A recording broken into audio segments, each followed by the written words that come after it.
نحمده ونصلي على رسوله الكريم اما بعد فاعوذ باللہ من الشیطان الرجیم بسم اللہ الرحمن الرحیم۔ شیخ مفید رحمت اللہ علیہ بیان کرتے ہیں یمن میں ایک زاہد رہتا تھا جو ہر وقت عبادت و ریاضت میں مشغول رہتا تھا۔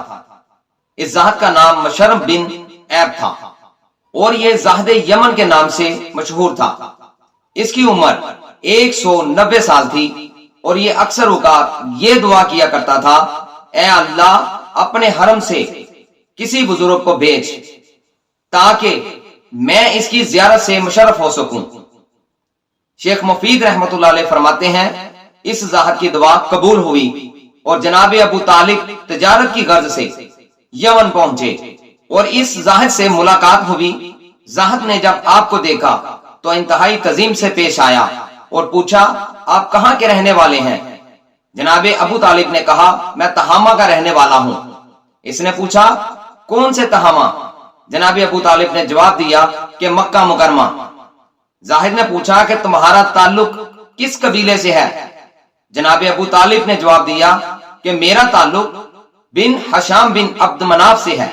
زاہد نے جب جناب ابو طالب کی بات سنی تو بے اختیار آگے بڑھ کر بوسہ لیا اور کہا، الحمدللہ میری دعا قبول ہوئی اور مجھے حرمین شریفین کے خادم کی زیارت نصیب ہوئی۔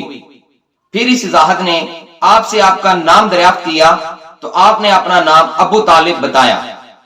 زاہد نے پوچھا کہ آپ کے والد کا نام کیا ہے؟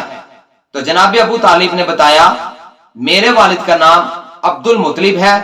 زاہد نے جب حضرت عبد المطلب کا نام سنا تو بے اختیار اس کے منہ سے نکلا، میں نے الہامی کتابوں میں پڑھا ہے کہ جناب ابو طالب کے 2 پوتے ہوں گے جن میں سے ایک نبی ہوگا اور دوسرا ولی اللہ، اور ان کا جو پوتا نبی ہوگا اس کے والد کا نام عبداللہ رضی اللہ عنہ ہوگا، اور جو ولی ہوگا اس کے والد کا نام ابو طالب ہوگا۔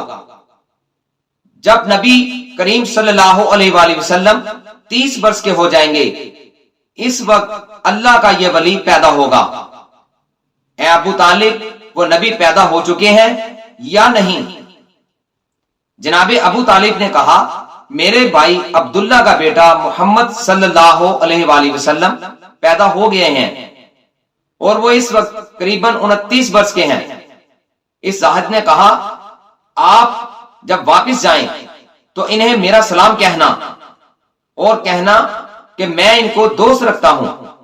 پھر جب وہ نبی اس دنیا سے پردہ فرما جائیں گے تو پھر آپ کے بیٹے کی ولایت ظاہر ہوگی۔ جناب ابو طالب نے اس زاہد کی بات سن کر فرمایا کہ میں اس حقیقت کو کیسے جان سکتا ہوں؟ اس زاہد نے کہا، آپ وہ چیز چاہتے ہیں جس سے میری سچائی کا علم ہو۔ جناب ابو طالب نے ایک سوکھے درخت کی جانب اشارہ کرتے ہوئے فرمایا، مجھے اس درخت سے تازہ انار چاہیے۔ اس زاہد نے دعا کے لیے ہاتھ اٹھائے اور بارگاہ خدا بندی میں عرض کیا کہ اے اللہ، میں نے نبی اور ولی کی تعریف کی، ان کے صدقے مجھے تازہ انار عطا فرما۔ چنانچہ دیکھتے ہی دیکھتے وہ درخت ہرا بھرا ہو گیا اور اس میں تازہ انار پک گئے۔ جناب ابو طالب نے وہ انار کھایا اور اس عابد کا شکریہ ادا کرتے ہوئے واپس مکہ مکرمہ روانہ ہوئے۔